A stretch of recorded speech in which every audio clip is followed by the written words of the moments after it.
Hi, good morning, everyone. I'm just giving it a second or two while we let the rest of the people in. Good morning, good morning. Thank you for joining this session.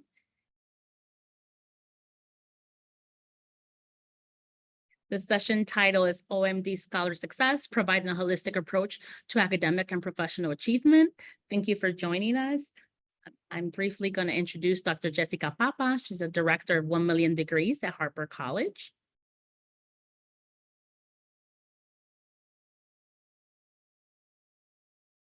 Good morning, everyone. Good morning. And then her colleague will also be co-facilitating this session. Give me a second.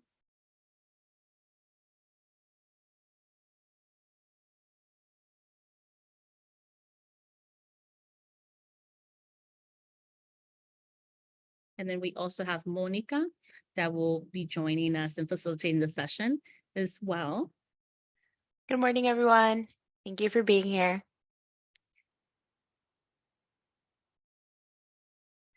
Monica Meneses is an academic advisor at Harper College. So I am going to stop sharing and I'm going to turn it to them so they can begin their session. We're so excited that you all are here. Thank you, Mercedes. Thank you for having us.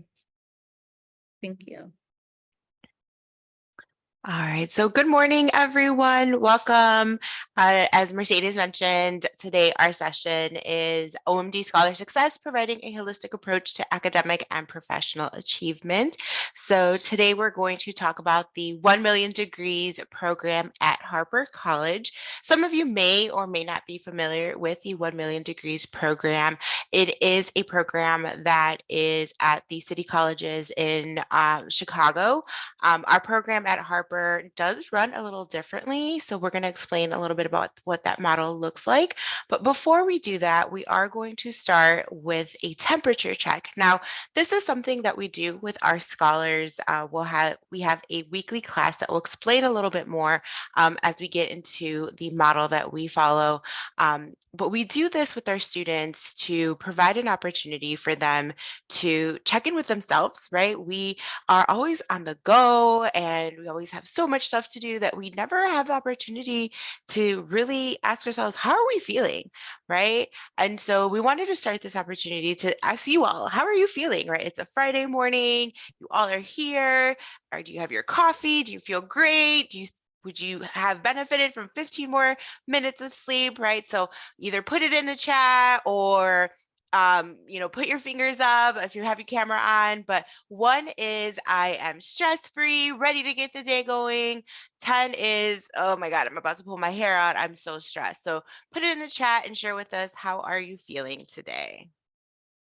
I'm going to go ahead and open my chat box and see where people are. Okay, so I'm seeing an 8. So we're a little stressed. 7, okay. 2, 3, 5, 7, 6, All right. 6, a 9. So high stress. So I'm seeing a full array, and that's okay, right? We tell our students like that is perfectly fine. And this is the opportunity that we take to share with our students the resources that are on campus to help them, if they're stressing about school, if they're stressing about life, right? Depending on where their stressors are, this is where we take the time to connect them to those resources. So we'll talk a little bit more in depth about what we offer, whether that's through the OMD program or through Harper. But this is how we usually start off our programming with our students. So we wanted to give you a little taste of that, and we'll incorporate all this throughout our presentation. Yeah, and I would like to just add real quick that, this is a way for us to help gauge our students' bandwidth in the moment, right? So that gives us the opportunity to really meet the students where they are. Obviously, if there's, over the last so many years, we've been experiencing a lot of social unrest. And therefore, this gives us the opportunity to really gauge what the tenor of that classroom experiences, and maybe we need to pause on the curriculum that we have for that day. Maybe we have to say, hey, okay, what's really going on here? And what can we do to address the needs? But it also is a way of being intentional and providing individualized support. So if we see a student that is at a 9, we know that that's a student that we probably need to check in with on the side, outside of the class, right? So it really gives us that, and it's a low lift for the student. Sometimes I think when we ask questions, people get hesitant to answer, but when it's a number scale, it seems it's a low lift for the students. And that's what we, really like to make sure that we're incorporating, is that it's not adding to that bandwidth of that student in that space. Yes.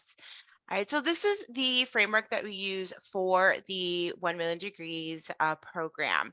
And so whether a student is coming to us directly from high school or they're a returning adult, they're welcome to the program. We have had parents and their children in the program as well, right? So in whatever stage they are welcome into OMD. Now, we do support students in 4 different areas through financial support, academic support, professional development, and personal coaching. And like I tell the students, right, I know you all are really interested in the financial piece, right? Because college is expensive. So that really is what drives the students in initially. But as they progress through the program, it really is the other supports that really keeps them in. But I'll go ahead and explain these different areas and what they gain through the different supports. So in terms of financial support, the students are all eligible for a $750 stipend. That's for every year. Now that's broken down into 3 different payments, and we call them stipends. So the first stipend is for 150, and that's given to the students once they're onboarded into the program or as a welcome back to OMD. And then the other 2 checks are for $300, and they're given to the student pending that their evaluation at the end of the semester or their rubric eval, and they'll just sit with us. We'll go through their semester, how they did, how they performed, and it's more of a conversation. We always try and tell students not to worry about it. It's a way for us to see and for them to learn, what went well, what could you improve on, right? And so if they met the requirements, they get their stipend. Now, the stipend does go directly to the student, and we encourage them to use it for academic purposes, but we also do know that they have other expenses that they need to cover. So whatever they need to use that for, they're more than welcome to use it however they see fit. In addition to the 750, students also have access to what we call an enrichment grant. This is this particular pool of money is available on a reimbursement basis. So right now, a lot of our students are using it to get reimbursed for application fees, transfer fees, their cap and gown. So a lot of our graduates are covering that.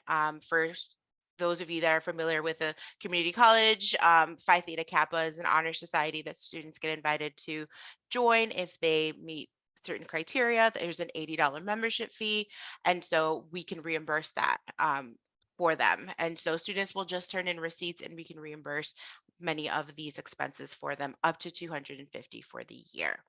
And so in total, they get $1,000 in support for the year. Jess, do you want to explain the tuition support?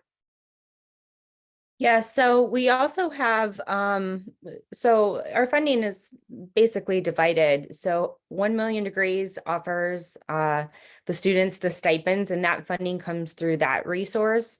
However, Harper has, well, the program has existed at Harper for 10 years. There have been many changes to the program, learning moments, lots of modifications to eligibility requirements, which we're also going to get into. But really, it used to be called Last Dollar Scholarship. But for example, this semester alone, out of our 200 students, our students have $91,000 in balances. So I have funding on the side on the Harper end to go in and give tuition balance relief. We had to stop using the phrase tuition last dollar scholarship because of the limited amount of funding we had. But that money is also there to help students pay down those balances.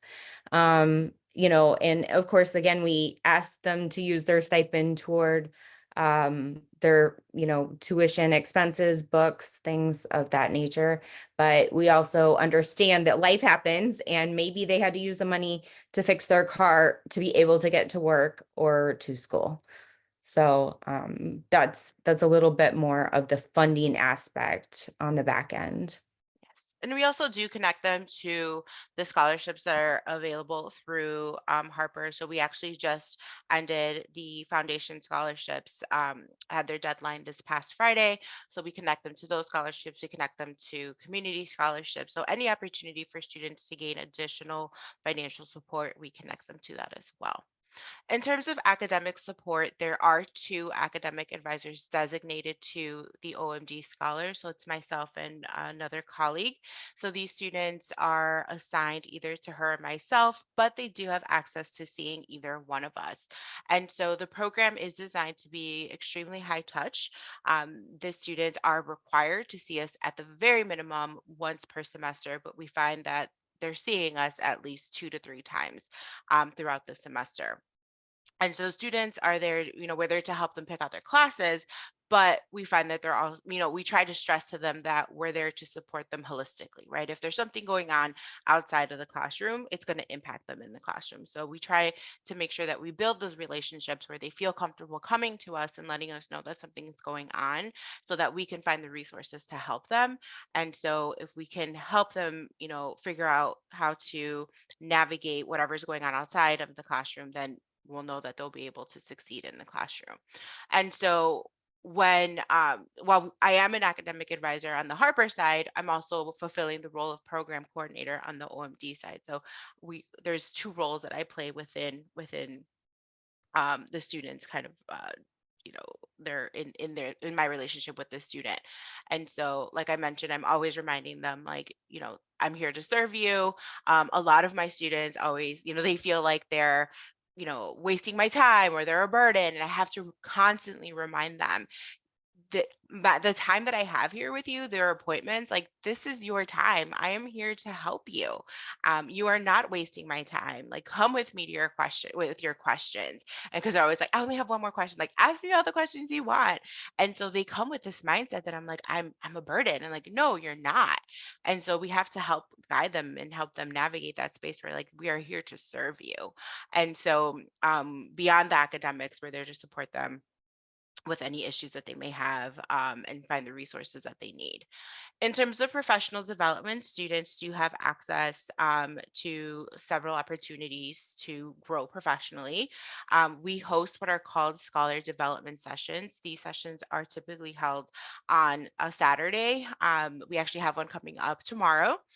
So during these sessions, we have guest speakers come in, or myself and my colleague will present along with Dr. Papa, and there's different topics that we discuss. So anything from resume writing, cover letter writing, financial literacy, right? So talking about credit, talking about building a budget, understanding investments, retirement plans. So things that are going to be relevant to the student, whether that's on a personal level, professional level, academic level. Students will get the opportunity to learn what they feel is most relevant to themselves.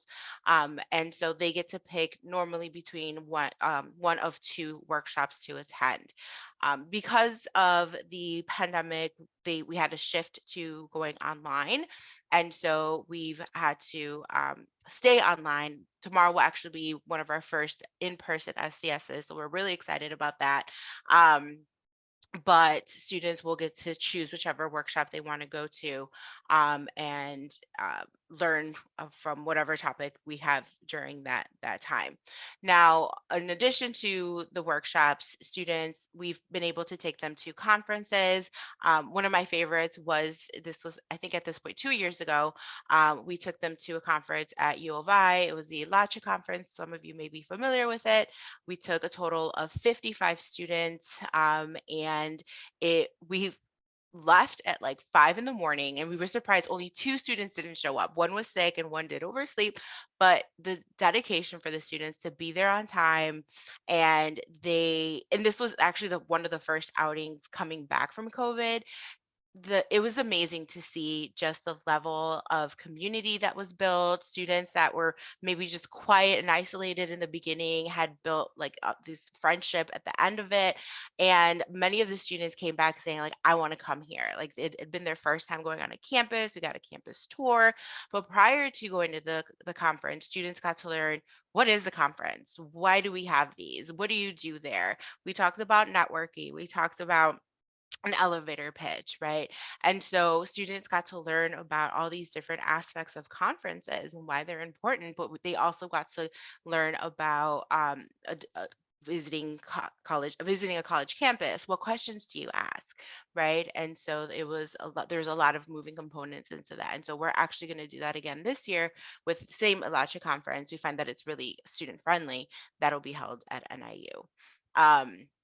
And then students have also had the opportunities to get like professional headshots done. So anything that we're able to provide for students to get that professional growth, we'll provide that for them, whether that's through OMD, through Harper, or through other opportunities.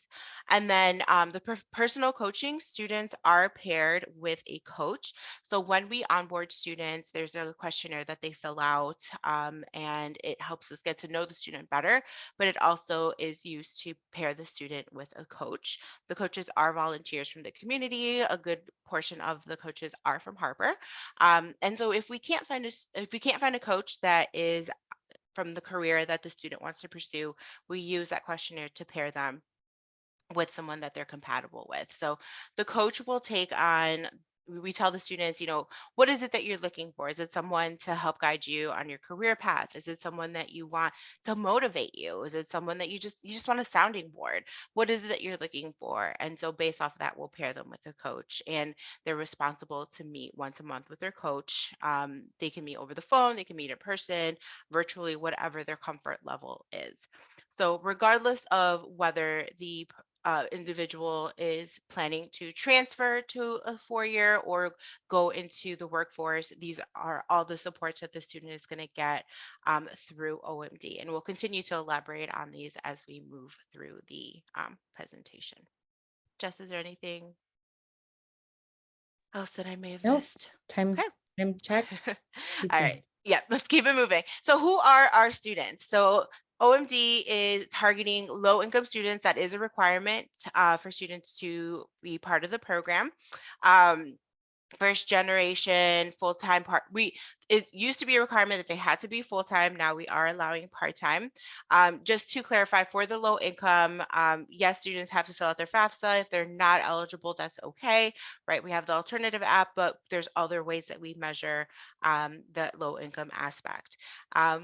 Let's see, degrees, they have to be degree seeking or certificate seeking. It has to be their first time getting the degree. And as it states right there, the requirements have been modified to allow for DACA and documented students and non-citizen students to be onboarded. All right. So as I mentioned, the OMD scholars are they are assigned to the 2 advisors. So myself and my colleague have a caseload of 100. While it is recommended that, and this goes from the city college or what the city colleges, the coordinators have in their caseload. So it's recommended that we have 45, but we have 100.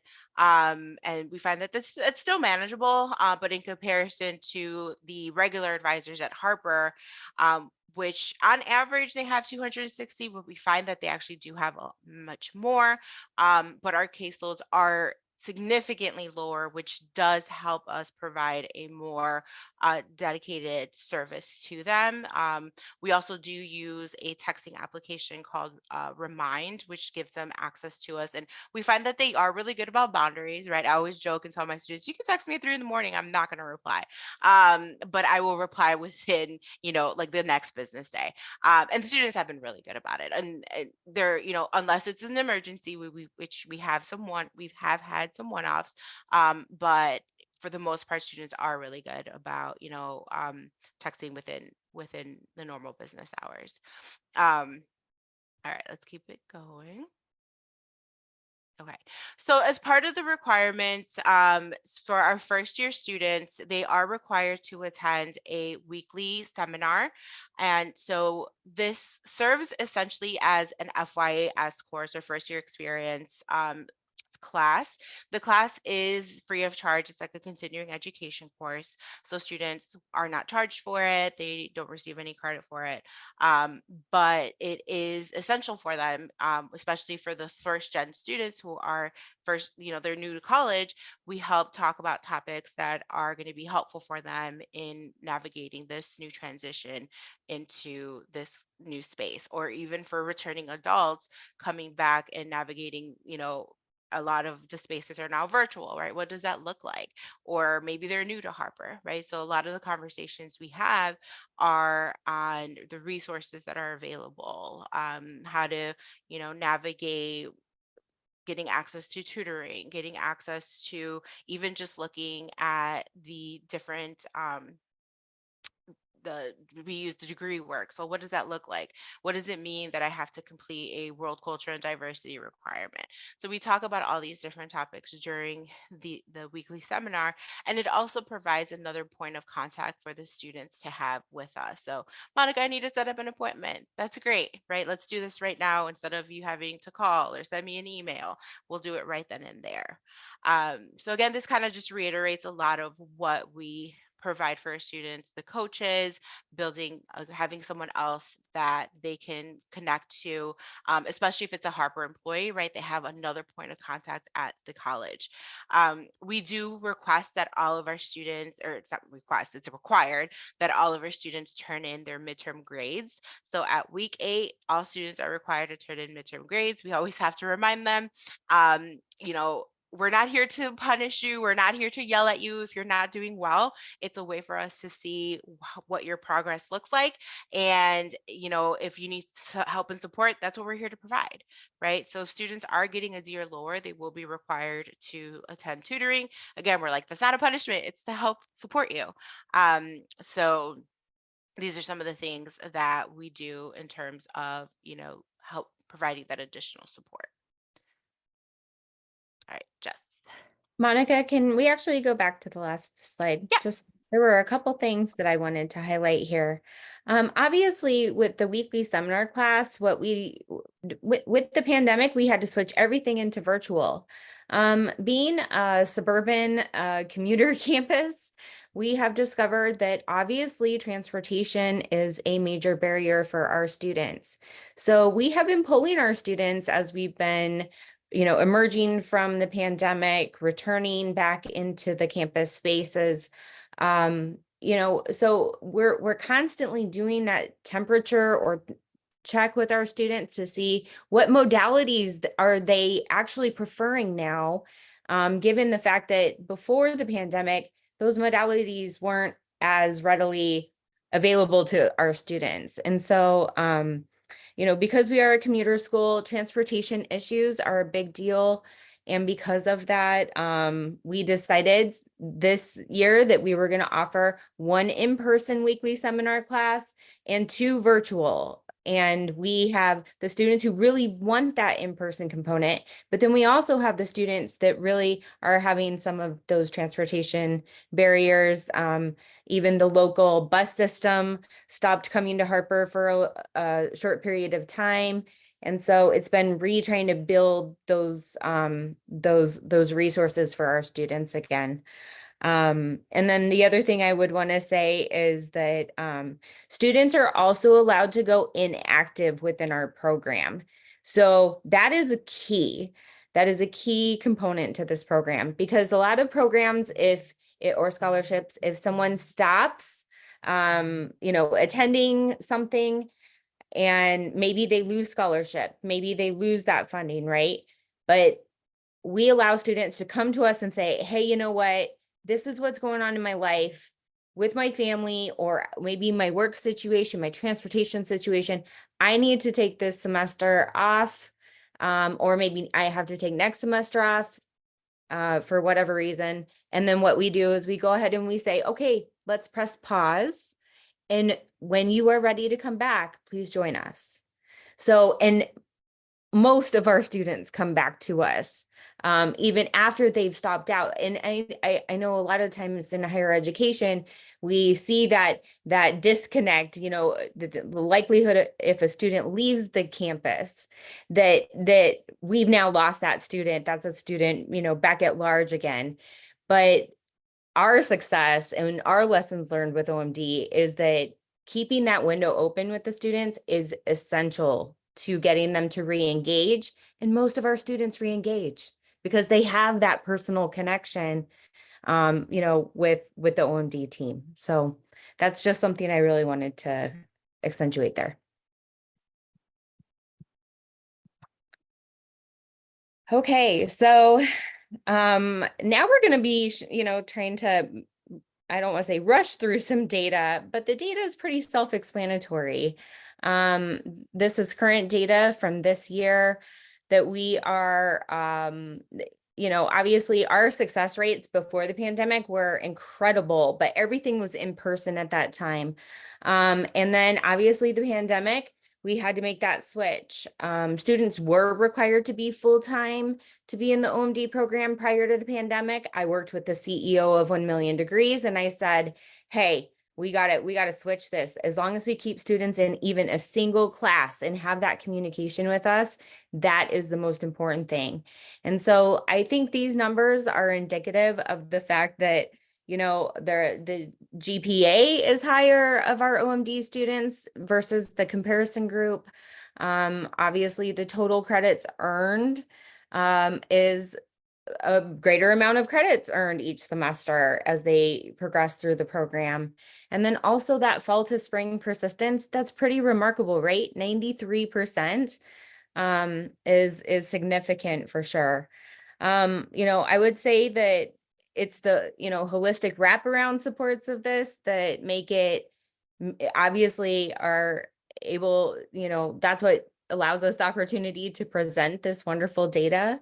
And then, the communication plans with our students that kind of really guide them along this, how about that one extra class?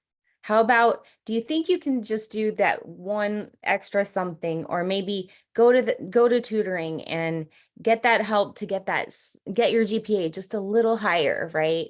But the fall to spring persistence lasts a whole year. Most FYS classes, first year seminar classes, only last a single semester for a student.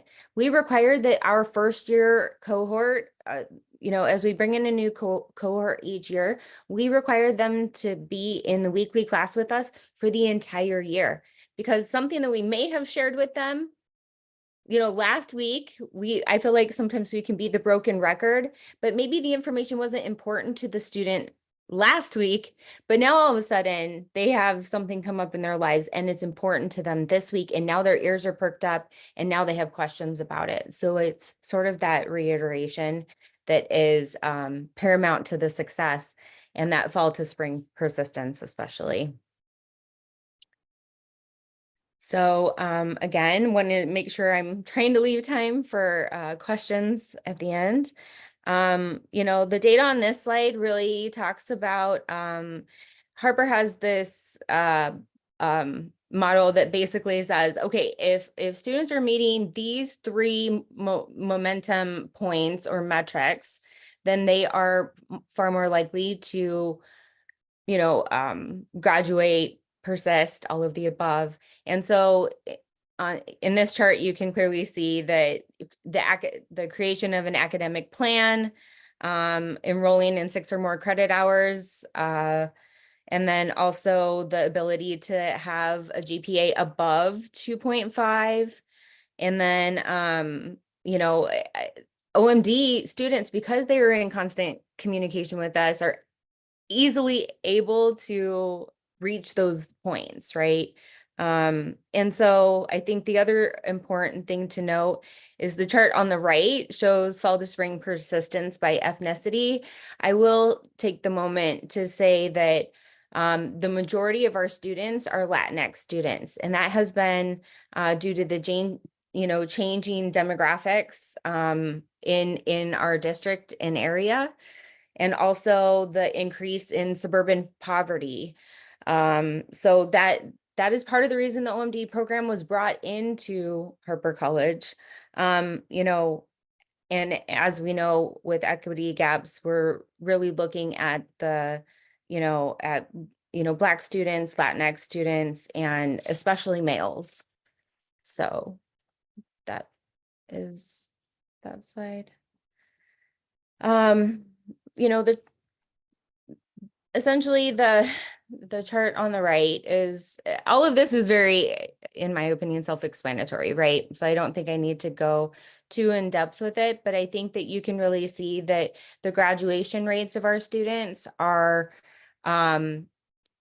significantly higher than the comparison group. And the comparison group is actually obviously apples to apples, Harper students that meet that same criteria of being low income as that main criteria. It's the low income part that is the most essential. If a student doesn't maybe have the exact GPA to get into the program or whatever, we're willing to bend. And I think that that's what we need to do when we're coming at, reducing barriers for our students. It's making sure we really do take that opportunity to bend.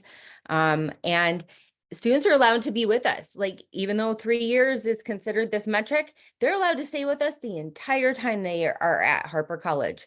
And maybe they are, maybe they graduated from Harper, and yet they transfer to a 4-year institution, but they're still going to take a class at Harper. Then they're still in 1 million degrees. So, that's another important part. I think I do want to flip to the next slide and just kind of give like a quick rundown. A lot of people, when they hear the title 1 million degrees, they think it means literally 1 million degrees is the goal of the organization. And that is not what this program is about. It is about the degrees of impact that a single degree can have on a family and to their community, their family, friend community, and all of the above. So, I think I really just want to highlight here that lower caseloads, intentional wraparound supports, those touch points every week in the weekly classes for the students that are in it for the first year. After that, they sort of graduate. We get to see them in the monthly workshops, and then the touch points become a little less. But obviously, we're always there to go ahead and, schedule appointments with the students, meet them. We keep snacks in our offices at all time. We partner with Hawks Care, our food pantry on campus, and many other resources within the community. So it's that wraparound support. And I'm going to go ahead and say, these are a few pictures of some of our events and some of our students. And Monica, I'm sure you have something here to go ahead and chime in with all these great pictures of our events. Definitely. And we want to leave like at least 5 minutes for like any Yeah. questions. But it really is, like I mentioned, what draws in the students is the financial piece, but what keeps them is that support, those relationships. And we've had students, like I can think of one student that came in, and it was heartbreaking because she had that mindset of I'm dumb, I'm stupid, I don't know why I'm here. And it broke my heart. And I'm like, no, you're not. Like, you belong here. And I had to work with her every week to, let her know like she did belong here and to change that mindset. And, she is 1 semester away from graduating, getting A's and B's in her classes, but she had these consistent messages from people around her telling her that she didn't matter, that she didn't deserve to be here. And being in the program, like it's all about getting that support, or even students thinking like, having in their heads like, oh, like I'm gonna get kicked out. Like, no, you're not. Like, you're, they have that fear instilled in them because if they miss something, right? Like, no, like, come talk to us. We're here to support you. We're not here to add more stress.